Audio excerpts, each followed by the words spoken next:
自从俄乌开战以来，俄军将除了战略火箭兵以外，几乎所有的兵种部队都抽调出一定的兵力参与对乌作战行动。目前集结在乌克兰的俄军集团总兵力共约70万名军人。那么这70万人是如何部署的？今天咱们就来全面了解一下在乌作战的俄军部队。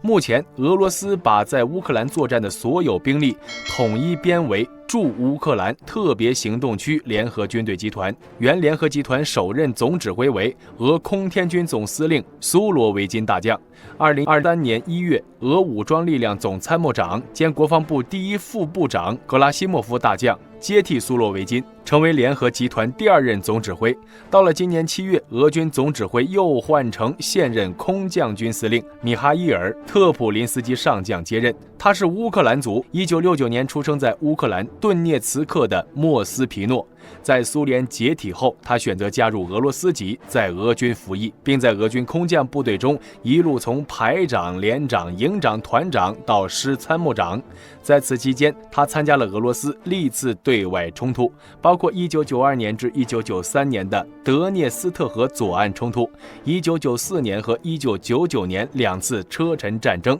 ，2008年格鲁吉亚战争以及2012年的叙利亚战争。而且由于特普林斯基在1994年第1次车臣战争中表现非常突出，他获得了俄罗斯最高荣誉俄罗斯英雄的荣誉称号。在这些战斗中，特普林斯基也展现出了过人的军事才干。他很善于运用火力，注重减少伤亡，经常以较小的伤亡赢得较大战果，在俄军中被誉为是军事奇才。因此他也被俄军高层所青睐，先后被保送进入诸多兵种合成指挥学院和总参谋部指挥学院深造，完成了一个高级将领所需的系统的军事理论学习后，于2013年升任俄军东部军区第36集团军司令，2014年晋升中将，2016年升任俄军中部军区副司令兼参谋长，2021年晋升上将，2022年6月升任俄军空降军司令，到了今年7月份正式接任俄对乌作战总指挥。说完了指挥官，下面我们再来看一下俄联合集团下辖的5个区域军队集团，它们分别为东部、西部、南部、中部和第聂伯5个区域性军队集团。这5个军团分别统领和指挥一定的兵力，在各作战责任地域与乌军展开攻防作战行动。自北向南，我们可以看到俄军在战线上是有明显分工的。西部军区主要负责克里米亚以北的区域，哈尔科夫对面主要作战责任地域为卢甘斯克西北部，与乌军在库皮扬斯克方向作战。集团指挥官安德烈·瑟切沃伊中将，1969年5月16日生于克拉斯诺达尔边疆区，先后毕业于苏沃格夫军事学校、乌里扬诺夫斯克近卫坦克高等指挥学校、武装力量合成军事学院、总参军事学院等，先后担任排、连、营、副团、副师长、旅长、集团军参谋长和司令等职，曾在车臣和叙利亚作战。该集团主力为俄陆军第6诸兵种合成集团军和第1坦克集团军，其中第1坦克集团军下辖第4和第47坦克师、第2塔曼摩步师、1个摩步旅以及侦察旅、导弹旅、防空导弹旅等部队，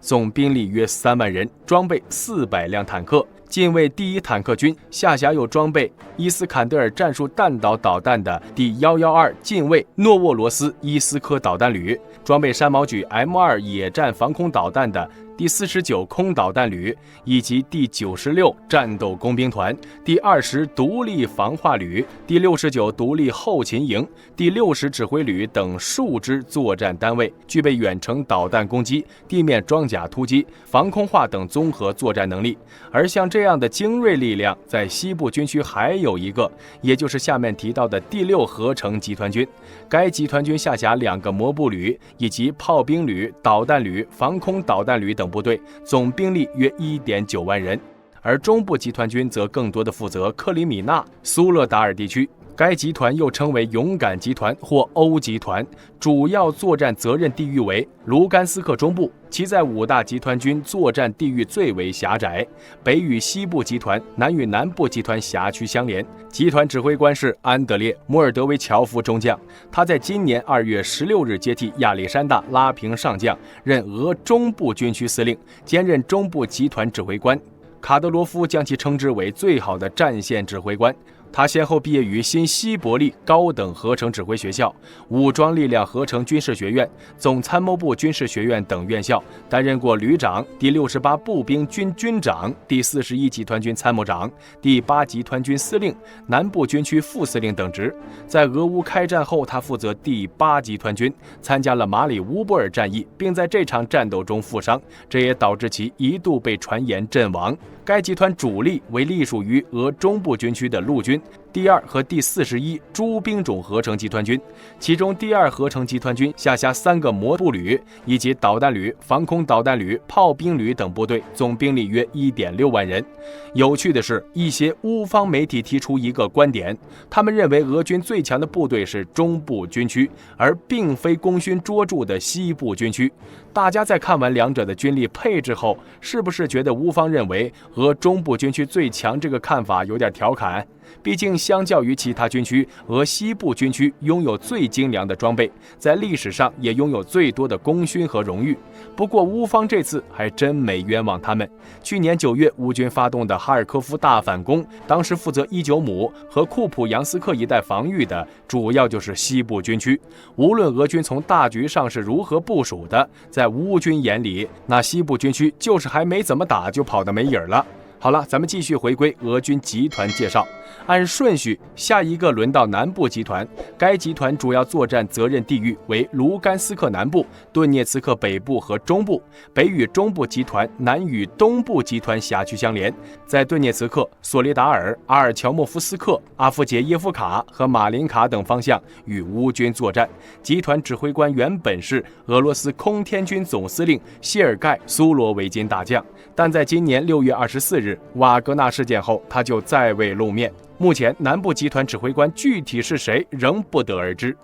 南部集团实力雄厚，是在乌克兰前线最著名的俄罗斯军团之一，下辖主力包括陆军第8诸兵种合成集团军和空降兵第31、第83独立空降突击旅等。从人数和编制组成看，第8集团军是当前乌克兰战场上最强大的集团军之一。所部除所属的2个摩步师及炮兵旅、地对地导弹旅、防空导弹旅各一个外，2022年底，俄军还将顿巴斯地区的2个步兵军划归其编成，即顿涅茨克第1步兵军和卢甘斯克北顿涅茨克第2步兵军。集团军现总兵力约7万人。现任中部集团指挥官安德烈·摩尔德维乔夫中将于2023年2月17日前卸任第8集团军司令。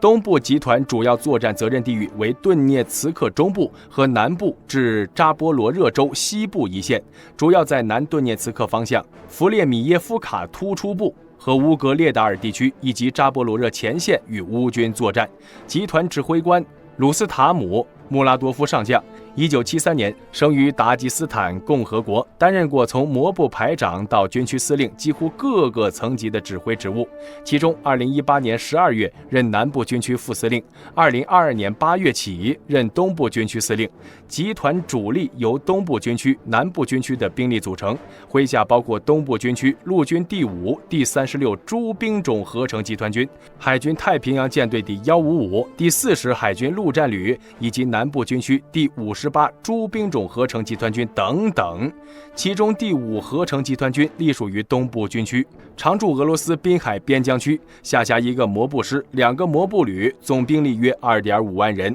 而第58级也是当下战争中俄军知名的军团，该部队经历车臣战争、俄格战争，有着丰富的战斗经验。在2022年俄乌战争爆发后，58集团军前期按兵不动，直到秋天才前往乌克兰，奉命在扎波罗热地区作战。在58集团军来到乌克兰之前，外界认为这支王牌部队一旦到来，将化腐朽为神奇。然而，在2022年秋天，当58集团军的前锋第42摩步师鏖战扎波罗热时，却并未打出让俄罗斯人满意的战果，让俄军战局逆转。直到2023年初，第58集才在巴赫姆特附近配合瓦格纳部队重创乌军，拿下苏勒达尔城。因为长期没有打开局面，第58集的战力也遭到了自家人的质疑，认为他们在乌克兰水土不服，不会打平原战争，只会山地剿匪。到乌克兰发起大反攻后，在库班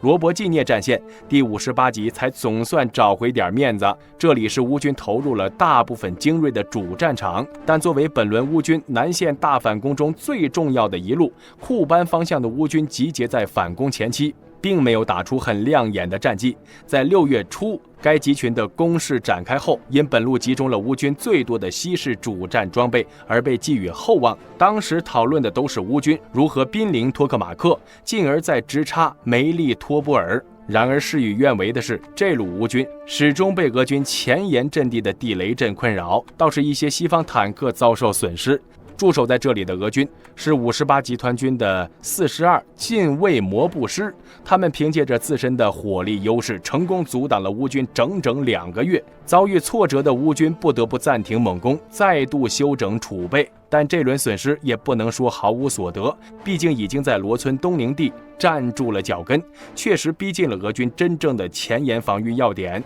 在向战损诸部补充兵员外，乌军又调来了新的生力军，将第46空中突击旅以及第82和调过来增援，最终成功拿下该地。在乌军拿下罗村后，俄军的第42近卫摩步师位置也开始后退，准备轮换。虽然该部并没有成功守住防线，但也至少挡住了乌军2个月的时间，相比起普通部队，算得上是战力强大的了。最后一个集团军是俄军新组建的第聂伯集团。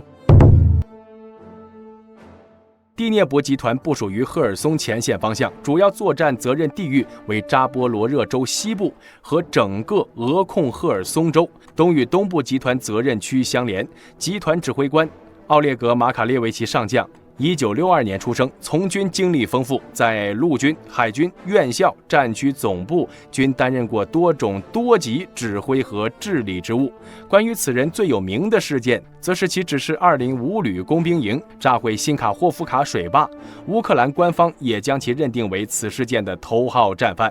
说完了指挥官，我们再来看一下这个第聂伯集团。关于该集团的最早消息是今年3月份俄军合围巴赫穆特后乌克兰的报道。在报道中，乌军指出，俄军的大量动员兵已完成基础训练，正源源不断赶往前线，而俄军也借此集结了一支由北方舰队第14步兵军和空降兵第7近卫空降突击师等和多支独立旅组成的第聂伯军团，总人数可能将达到2.5万人之多。其中第14步兵军组建于2017年，是一支较为年轻的部队，隶属于俄军北方舰队，下辖2个北极摩步旅、2个战术群、1个指挥营。而第7近卫空降突击师则隶属于俄罗斯南部军区，常驻新罗西斯克，总兵力约1.2万人，下辖空降突击团3个、炮兵团、防空导弹团各1个，独立侦察营、坦克营、空降突击营各1个，